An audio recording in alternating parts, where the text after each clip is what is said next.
Picture this. A 78-year-old woman touches her toes every single morning.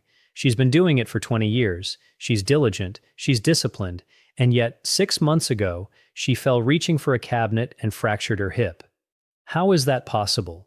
For decades, we've been told that stretching is the foundation of healthy aging. Touch your toes, roll your shoulders, stay flexible. And stretching does matter, but here's what almost nobody tells you. After age 75, your body isn't just losing flexibility, it's losing something far more critical, the very system that keeps you upright, balanced, and unbreakable when life catches you off guard. I've spent my career in the operating room looking directly at what separates the seniors who stay independent, active, and injury-free from the ones who don't. And I can tell you, it's not what most people think. Today, I want to share what I've learned about the real reason falls happen after 75, why stretching alone won't protect you, and the one thing every orthopedic surgeon wishes their patients did before they ever needed surgery, because the goal isn't just to move well in your 70s and 80s. The goal is to stay standing. Let me start with a picture, because I think it tells the story better than any statistic could. Imagine two women, both 76 years old. Both of them stretch every morning. Toe touches, shoulder rolls, gentle yoga poses they learned decades ago. Both of them would tell you proudly that they take care of their bodies, and yet if you looked inside them, really looked the way I do in the operating room, you would find two very different skeletons, two very different muscular systems, and two very different futures. One of them is flexible and fragile. The other is flexible and fortified. The difference isn't effort, it isn't discipline. It's that stretching, for all its benefits, was never designed to do the job we've been asking it to do. Here's what stretching actually accomplishes. It lengthens muscle fibers, it improves range of motion in the joints, it can reduce stiffness, ease tension, and make everyday movements, reaching, bending, turning, feel more comfortable. These are real benefits, and I don't want to dismiss them. Flexibility matters.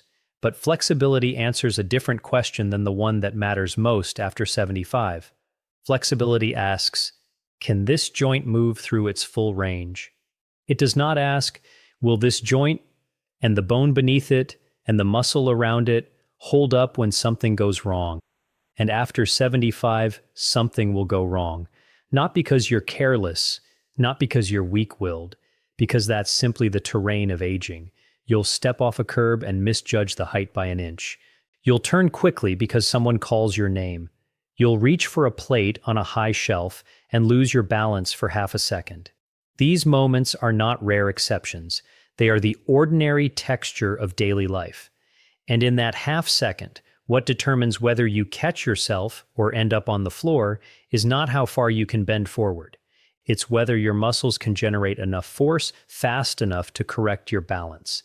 It's whether your bones have enough density to absorb impact without fracturing.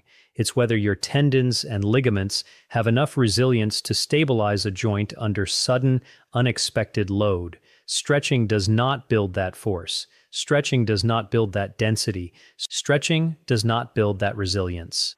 I've operated on hips, shoulders, and spines for years, and I can tell you what I see on the table. I see bone that has thinned because it was never asked to bear meaningful resistance. I see muscle that has atrophied not from disease, but from disuse, the natural consequence of a body that was kept flexible but never kept strong.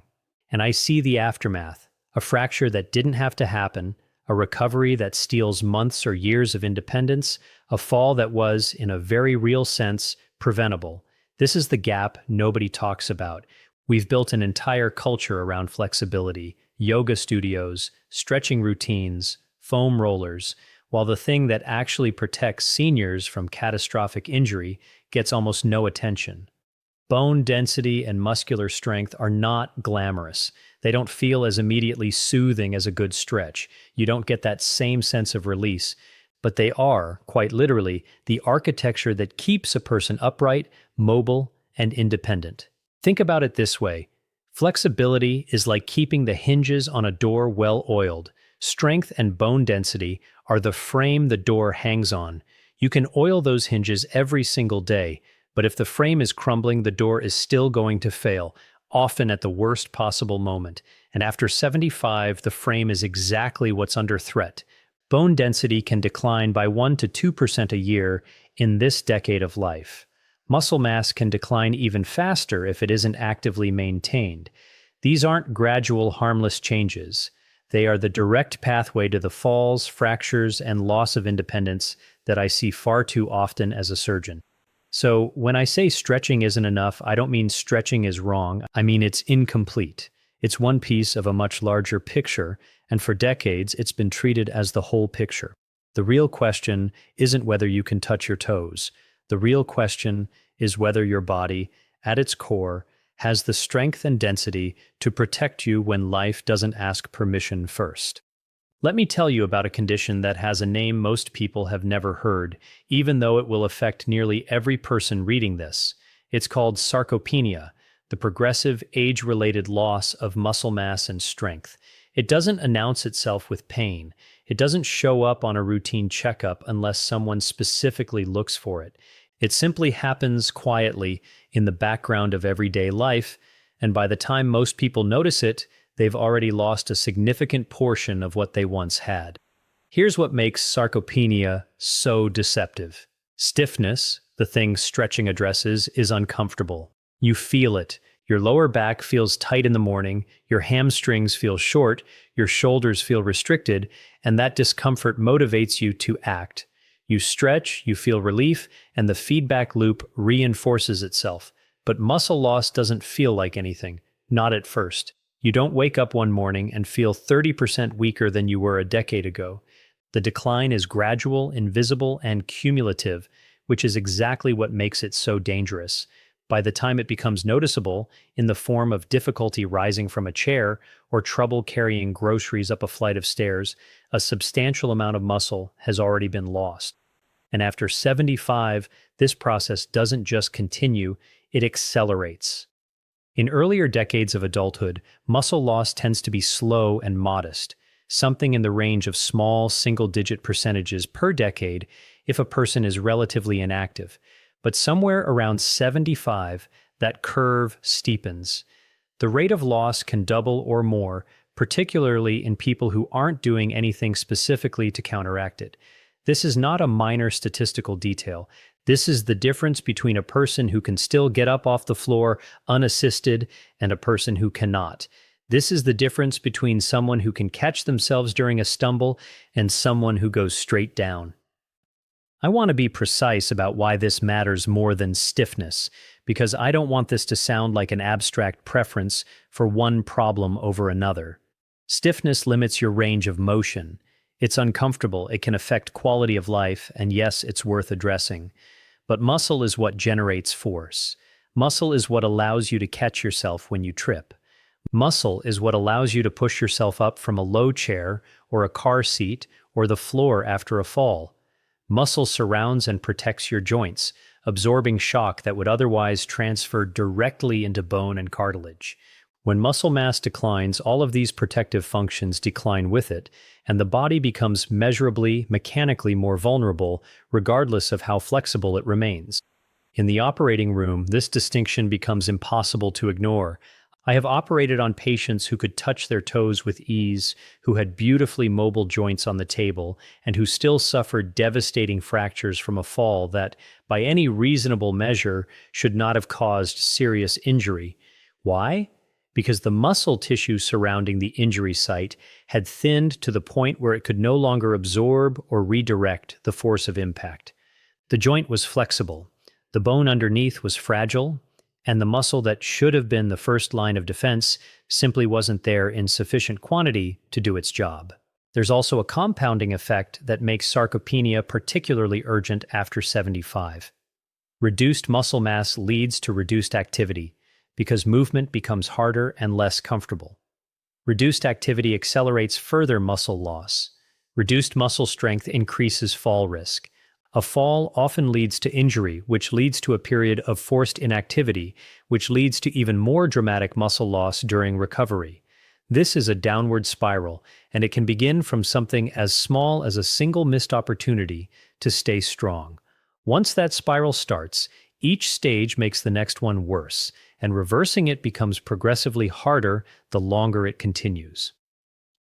This is why sarcopenia deserves to be spoken about with the same seriousness we give to conditions like osteoporosis or heart disease. It is not a cosmetic issue about looking toned or fit. It is a structural issue about whether a person's body can physically protect them in the moments that matter most: the missed step, the sudden stumble, the need to catch a falling grandchild, or steady oneself against a gust of wind. Stiffness will make daily life less comfortable. Sarcopenia, left unaddressed, will determine whether a person remains independent or ends up in a hospital bed. And that distinction is the one I see play out again and again on the operating table. Let me take you into a study that changed how I think about fall prevention, because the results surprised even researchers who had spent their careers studying this exact problem. When you compare stretching-based exercise programs to resistance and balance training programs in older adults, the difference in fall risk reduction isn't small. It isn't marginal. In many trials, balance and strength training reduce falls by 30, 40, even 50%, while flexibility-focused programs alone show minimal to no meaningful effect on whether a person actually stays on their feet. This is not a matter of opinion or philosophy. This is measurable, replicated, clinical fact. Why would this be true? To understand it, you have to understand what actually happens in the moment before a fall. A fall is rarely a slow-motion event. It's not a gradual loss of footing that gives you time to think and react calmly. It's a sudden perturbation, a trip over an uneven sidewalk, a slip on a wet floor, a stumble caused by a pet underfoot, a moment of dizziness when standing up too quickly. In that instant, your body has a fraction of a second to do one of two things: recover or fall, and what determines the outcome is not how flexible your hamstrings are. It's whether your nervous system and your muscles can execute a rapid, coordinated, forceful response, activating the right muscles in the right sequence, quickly enough to reposition your center of gravity back over your feet. This is what balance training does that stretching cannot. Balance training doesn't just improve your static ability to stand on one foot, it retrains the connection between your brain and your muscles, what's often called neuromuscular coordination, so that when your body is thrown off balance, the corrective response happens faster and more effectively. Exercises like standing on unstable surfaces, shifting weight side to side, practicing controlled reactions to being nudged or destabilized, these train the exact system that gets called into action during a real-world stumble. It's specific, targeted preparation for the precise scenario that leads to falls and fractures in older adults. Resistance training plays an equally critical complementary role. Strength is what gives that neuromuscular response actual power. You can have perfect timing and coordination, but if your leg muscles cannot generate enough force quickly enough, the corrective step or the grab for a railing simply won't happen in time. Resistance training, using weights, resistance bands, or even body weight in the right way, increases what's called rate of force development, which is essentially how quickly your muscles can go from resting to fully engaged. This matters enormously in a fall scenario, because you don't have several seconds to gradually build up strength in your leg. You have a fraction of a second, and either your muscles can respond that quickly or they can't. I think about this in terms of what I see after the fact in the operating room. When I treat a hip fracture in someone who fell, I'm often looking at the downstream consequence of a body that lacked one of these two protective systems: the strength to generate a fast corrective response, or the balance training to know how and when to deploy it.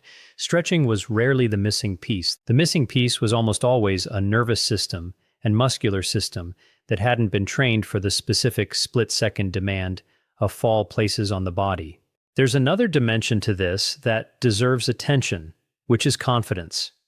Older adults who go through resistance and balance training programs often report a significant increase in their confidence about moving through the world, walking on uneven terrain, navigating stairs, standing up from low seating without hesitation. This isn't a minor psychological side effect. Fear of falling is itself a major risk factor for falling because it leads people to move more cautiously, more stiffly, and with less natural reactive capacity, ironically increasing the very risk they're trying to avoid. Programs that build real strength and balance break this cycle because they give people a body that has actually demonstrated through practice that it can handle instability. What makes this especially important for anyone over 75 is that the margin for error shrinks with age. A fall that a 50-year-old might walk away from with a bruise can become a hip fracture, a hospitalization, or the beginning of a serious decline in independence for someone in their late 70s or 80s. Given that reality, choosing exercises specifically because they've been shown to reduce fall risk, rather than exercises that simply feel good or maintain flexibility, becomes one of the most consequential decisions a person can make about their long-term health and autonomy. Let me tell you what I've noticed about the patients who stay out of my operating room, because their secret is almost disappointingly simple. It's not that they have more willpower than everyone else. It's not that they spend hours in the gym every day or follow some elaborate fitness regimen designed by a personal trainer. What separates them is something far more modest and far more sustainable. They've built small pockets of strength and balance work into the ordinary rhythm of their day, and they've kept doing it consistently for years. This matters because of a pattern I see over and over again. Someone reaches 70 or 75 and decides it's time to get serious about their health. They sign up for an intensive program, commit to an hour of exercise 5 days a week, push hard for a month or two, and then life intervenes. A grandchild visits, or the weather turns, or their knee gets a little sore, or motivation simply fades the way it does for all of us. The program collapses under its own weight, and they're left right back where they started, sometimes more discouraged than before. The problem was never their intention. The problem was the size of the commitment relative to what a real, imperfect human life can actually sustain over the long run. Compare that to what the research on habit formation and exercise adherence consistently shows. Short, frequent bouts of resistance and balance activity, 5 to 10 minutes, done most days, woven into activities a person is already doing, produce better long-term outcomes than sporadic, intense sessions that are hard to maintain. This isn't just a psychological observation about motivation. It has a physiological basis too. Muscles respond to regular, repeated stimulus. Bone density improves with consistent, moderate loading over time, not occasional maximal effort followed by long gaps of nothing. The body adapts to what you ask of it repeatedly, not to what you ask of it once in a while, no matter how intensely. So, what does this actually look like in practice? It looks like standing up from a chair without using your hands 10 times while you wait for your coffee to brew. It looks like holding onto the kitchen counter and rising up onto your toes 20 times while you're washing dishes.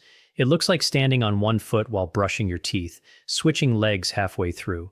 It looks like a few minutes of marching in place, lifting your knees deliberately while you watch the morning news. None of these require special equipment. None of them require a gym membership or a scheduled appointment. They require only a decision to attach a small physical practice to something you are already going to do anyway. I want to emphasize why this specific approach, small, daily, integrated habits, is not a compromise or a lesser version of real exercise. It is, in many ways, better suited to the actual goal, which is not athletic performance, but functional independence. The chair stand isn't just a strength exercise. It directly rehearses the movement pattern that determines whether someone can get up off the toilet or out of a car or off the floor after a fall without assistance. The single leg balance while brushing your teeth isn't just a balance drill. It directly trains the stability system that prevents a stumble from becoming a fall. These aren't abstract fitness exercises borrowed from a younger person's workout routine. They are direct rehearsals of the exact physical demands of daily independent living. There's also something important happening psychologically when strength and balance work gets folded into daily routines rather than treated as a separate, effortful obligation. It removes the barrier of needing motivation, willpower, or a big block of free time.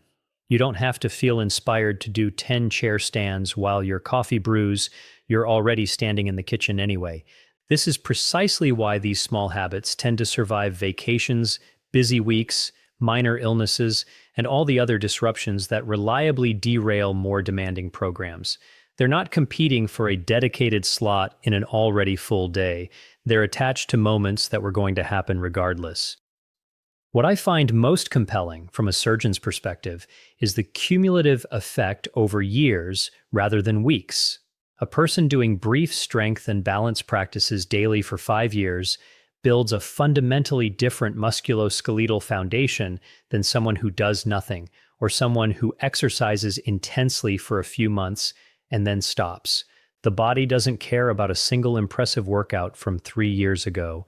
It responds to what has been asked of it consistently over time. And that's precisely why the seniors who arrive in my office, strong, balanced, and resilient, are so rarely the ones who train the hardest.